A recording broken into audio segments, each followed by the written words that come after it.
Обилните врнежи од дожд предизвикаа сериозни проблеми во повеќе делови од државата, при што општинските екипи против пожарните служби и институциите за заштита и спасување непрекинато интервенираат на критичните локации во Скопскиот, Кумановскиот, Тетовскиот и Гостиварскиот регион. Поплавени се домови, излеани се реки, се јавија свлечишта и затрупани одводни канали, информираат од Центарот за управување со кризи.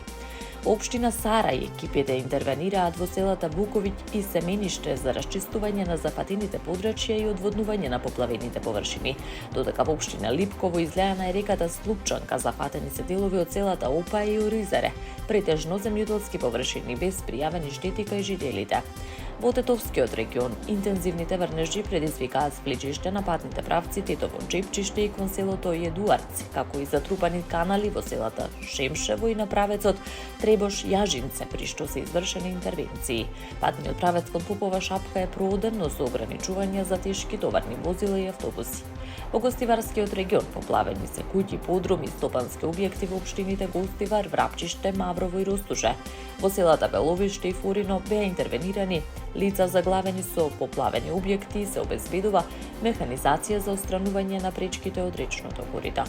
Во Охридско-Кичевскиот регион состојбата е стабилна. Во општина Охрид, додека во општина Кичево по излевањето на Зајашка река поплавени се куќи и дворови на повеќе улици, при што е извршена евакуација на стари изнемоштени лица и деца од погодените објекти. Директорот на ЦУК Мухамед Али посочува дека состојбата се следи континуирано во координација со сите надлежни институции, а интервенциите се реализираат и со отежнати технички услови. Премиерот на Македонија Христијан Мицковски во интервју за Македонската радио-телевизија на маргините на 62-та Минхенска безбедносна конференција порача дека членството на Македонија во Европската унија не е милост, туку нешто што земјава одамна го заслужила. Мицковски истакна дека македонската влада се бори да ја презентира својата верзија на приказната и да укаже на неправдите со кои се соочила земјата во евроинтегративниот процес. Мицковски нагласи дека владата каде и да оди настојува да ја раскаже вистината за предизвиците и неправдите што ги доживеал македонскиот народ и држава, со цел да се зачува кредибилитетот и имиџот на самата Европска унија. Според него, македонската приказна е полна со предизвици, но Македонија секогаш излегува како победник. Тој коментираше за пораките од САД на конференцијата, нагласувајќи дека иако оваа година биле подавајни во форма, суштината останува иста. Европа и Америка се партнери, но мора да се знаат одговорностите и придобивките во партнерството. Мицковски појасни дека заедничката изјава со Соединетите Американски држави се однесува на трговски тарифи, а не царини, при што Македонија добила исти услови како земјите од Европската унија. Тарифа од 15% и единствената европска држава надвор од Европската унија, која на билатерална основа договара ваков договор. На конференцијата премиерот учествуваше на тркалезната маса Отворена врата или Отворен крај, исполнување на ветувањата за проширување на Европската унија и оствари средби со холандскиот премиер Дик Сков, председателот на Европскиот совет Антонио Кошта, украинскиот председател Володимир Зеленски, како и со други меѓународни представници за глобални и регионални прашања. Сообраќајот на државните патишта се одвива непречено, но коловозите се влажни, информира Автомотосојузот на Македонија. На планинскиот премин стража провејува слаб снег кој засега не се задржува на коловозот. Намалена видливост до околу 50 метри е забележана на плетвар и пресека поради магла. АМСМ потсетува дека од 15 ноември 2025 година е во сила законската обврска за задолжително поседување зимска опрема во возилата, без разлика на моменталната временска состојба, која ќе трае до 15 март 2026 година. Интензитетот на сообраќајот на патните правци надвор од градските средини е умерен, а на граничните премини нема подолги задржувања за влез и излез од државата.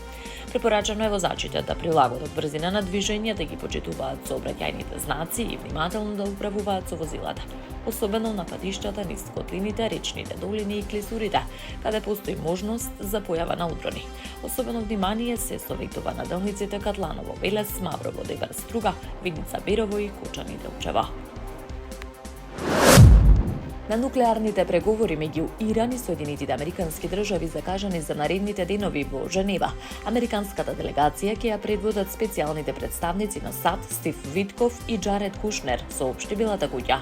Иранскиот министер за надворешни работи Абас Аракчи ќе отпатува во Швајцарија за учество на разговорите, кои според Техеран ќе се водат индиректно, како претходната рунда во Оман.